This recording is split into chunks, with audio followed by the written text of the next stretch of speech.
They really want that. They really like shorter videos these days, especially if we could make them TikTok length. Yes. So we're going to be trying to get some of that positive attention our way. Yeah, yeah. So expect some more to see some more uploads in the coming days. So, Hmm. but yeah. So my thing of the week, I'm sticking with Spooktober theme here, and I watched Sleepy Hollow. This is the Tim Burton version of the movie. Came out in late '90s. I want to say like '97 or '98, somewhere around in there. Is the blonde Helena Bottom Carter? Christine Ricci. Wow. Was Helena in the movie? No, she was not. Oh, so it's a rare Tim Burton movie then. Yes, yeah, a rare Tim Burton movie. Yeah, but yeah, like I mean, of course, he had all of his regulars in there. I mean, you got Johnny Depp playing Ichabod Crane. Um, Martin Landau has a cameo. Who else? I can't remember off the top of my head, but yeah. Although I can't remember if I don't know if Christina Ricci ever, if this was the only movie she did with him, um, but yeah. So this, if you haven't seen this movie before, it's a different take on the Legend of Sleepy Hollow. So Ichabod Crane is instead of a school teacher, he's a New York City police detective or Hmm. constable, and he's he's ahead of his time.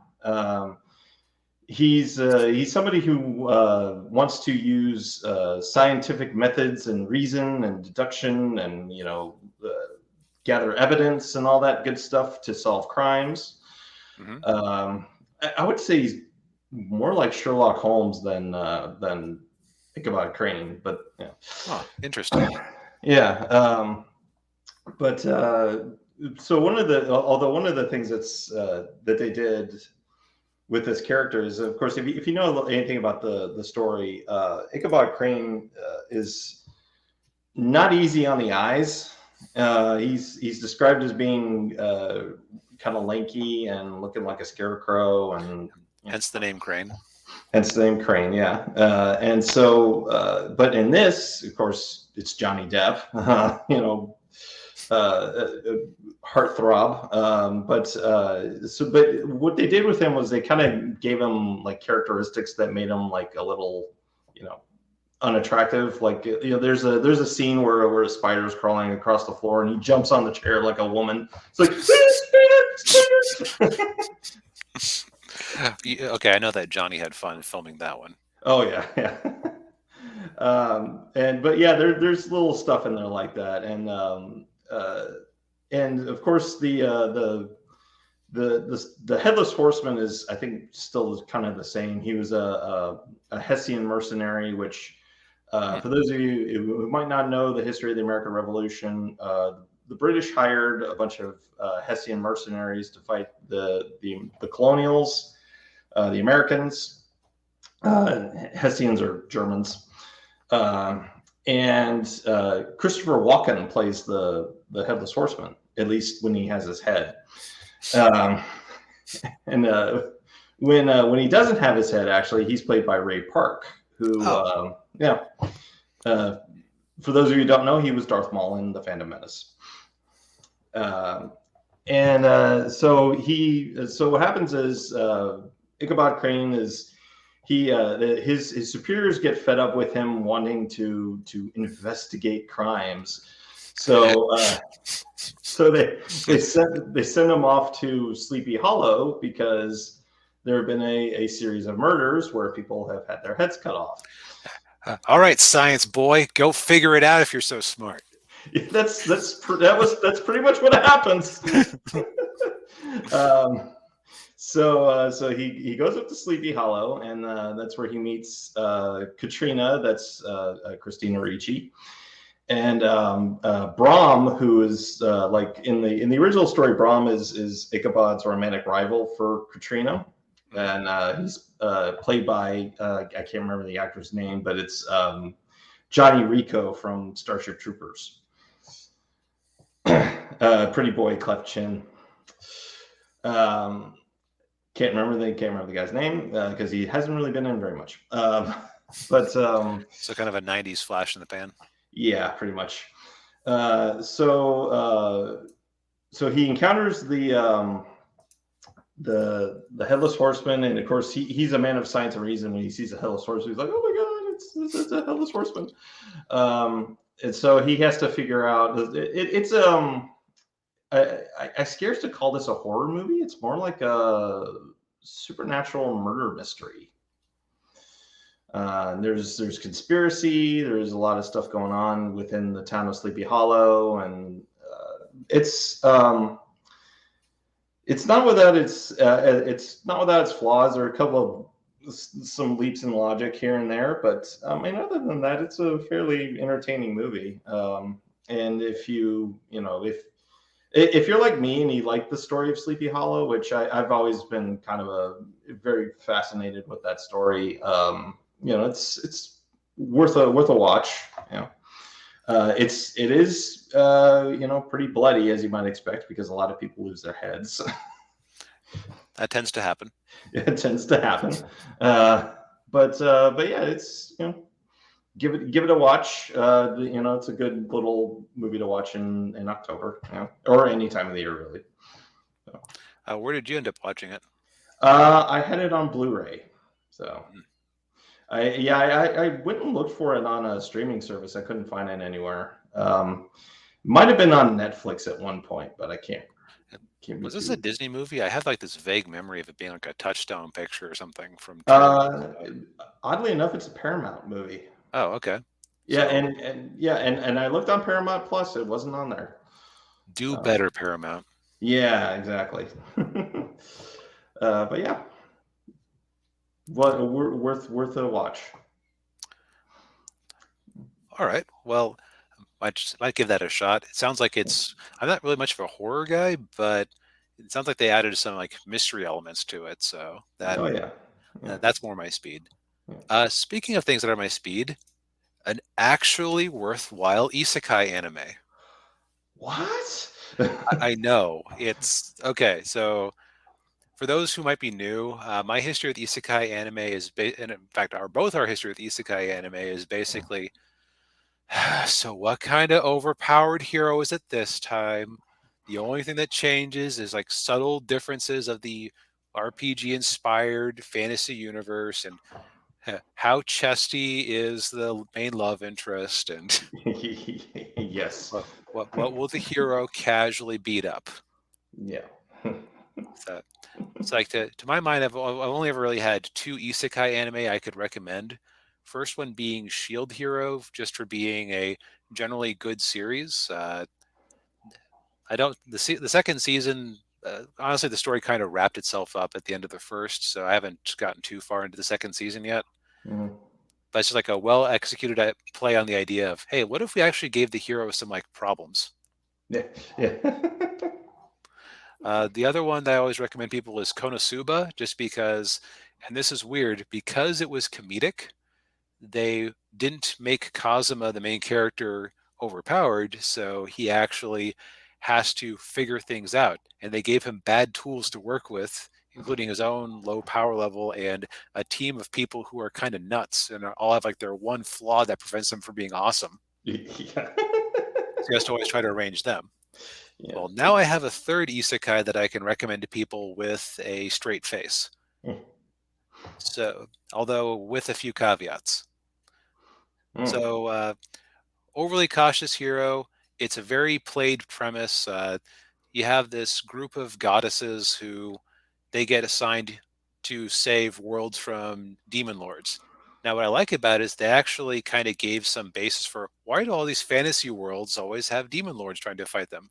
It seems like it's kind of a fight of heaven versus hell, or at least a Greek style pantheon versus the forces of hell. Yeah. So you end up with they're trying to save all these people because they're good goddesses and gods. So that all tracks. Like that's actually some nice world building there. And she gets assigned, and the goddess here, the Restarte here, gets assigned to save. I forget remember the name of the fantasy world, but it's like a S rank challenge. And so she's going through all the candidates, and she ends up with Seiya here. Uh, It yeah, like Seiya, when she's looking over the candidates, he has like ridiculously high base stats, lots of magical affinities. He seems like the perfect candidate. mhm. The problem is that, as the title would imply, he's overly cautious. He refuses to go out on an adventure until he's done enough exercises back at the plane of the goddesses to raise his level ridiculously high. In all situations, he goes in being overly suspicious of everybody, but he's often right. Not because he necessarily intuited anything, but because he's just like ridiculously paranoid. Like an early example is they meet a priest and a nun at a church, and while the town is being invaded by zombies, and he the way he meets the priest is he pours a vial of holy water on his head in the middle of the priest's introduction, and the priest suddenly starts crying out in agony as he falls over. And it turns out that yeah, he was secretly a zombie. Okay. How did you know? What? And I think someone was like, "Oh, was it because he said he had just come into town?" No, it's because I'm suspicious of everyone. Proceeds to pour on the nun's head, and these two little characters here who are his companions or who are going to become his companions. Then he pours on the goddess's head just to be safe. Okay. Like, I'm not a zombie, do I? it's kind that wasn't the exact line, but very close. Yeah. Now, here's the thing. The reason this series works, Seiya here, the overpowered main character, is not the protagonist. Hmm. Restarte here is. This is Ah. her story. It's Okay. it's like, how do you deal with having an overly powered hero? You take the focus off the overly powered hero. His personality and power level are a problem for Restarte to deal with. Ah. He's very rude to her, very dismissive of everybody around him. And so outside for like the first half of the series or so, it's just kind of goofy fun in that kind of vein. Now it's a very dangerous world they're living in, but nothing is too out there. Mhm. Second half, you get a transition into a more serious series, and especially in the last couple episodes, you find out some things that put the rest of the series and everything that's been happening up till now in an entirely different light. You Mm. basically find out why he's so cautious. Ah. Mhm. And I'm not going to spoil anything because I do actually recommend people watch this. So don't expect happy, haha, fun times the whole way through. They actually start ramping up the difficulty because, well, it was an S class danger world. The Demon King and his four generals were legitimately dangerous. Mm. So, like, the Seiya here actually is in danger on many occasions, and only the efforts of his supporting members, who he always denigrated early on, actually helps him survive. Ah. But you Okay. find out, he also, yeah, it's a very layered series. Also, very heavy on the sex jokes, and the biggest knock I can make on the series, this is cheap. Ah. Uh, Characters frequently off model, especially noticeable because you have so many voluptuous goddesses with their chests hanging out. It's like changing between scenes. Uh, but the, you've got just like very cheap animation. If they'd had if they'd had a Shield Hero budget behind it, it would be like an A series. Unfortunately, I have to ding it because I kind of have to. It's not the best to look at a lot of times. Like, Mm. you can tell what's going on all the time, but like, man, a little sizzle on that steak would have just made that scene awesome. Oh, yeah. Okay. But it achieved what very few of series in this genre managed to. It made me care about the characters, and it made me actually think, how is he going to get out of this one? Oh. Like, Well. they did a good job with it. I could take some quibbles with how the big plot twist in the end is revealed, but I also don't see a better way to have done it without giving away the plot twist. So Wow. that's all I'll say on that. Yeah. Cautious Hero. The hero is overpowered but overly cautious. It is available on Crunchyroll, but it's also available on Hulu, Okay. which I'd actually watched a little bit with some friends, and we kind of fallen off of it. Scanning through Hulu is what brought me back into it. So thank you, Hulu. Yeah. Yes. Very good. Yeah, I'll have to give this a watch. Yeah, because I'm kind of looking for other anime series to watch, and yeah, but yeah, like you, isekai is just kind of like, oh, okay, but yeah, I mean, if this is actually a better or decently written and If it's actually a story. it's actually a story, then yeah, yeah, it's not in another world with my smartphone or Yeah. And In Another World with My Smartphone had half of a good episode. Like literally yeah. half of a good episode. Because like there was one adventure where it was like literally half of the episode was this adventure. It was basically like a Konosuba grade ridiculous adventure with where a perverted mage had built a mansion full of his slimes that he had created. But it's also like, man, this is a Konosuba style ridiculous situation. This would have been so much better with the actual Konosuba cast in it. Yeah. But half a good episode is more than many series manage. Yeah, that's true. Uh, Right.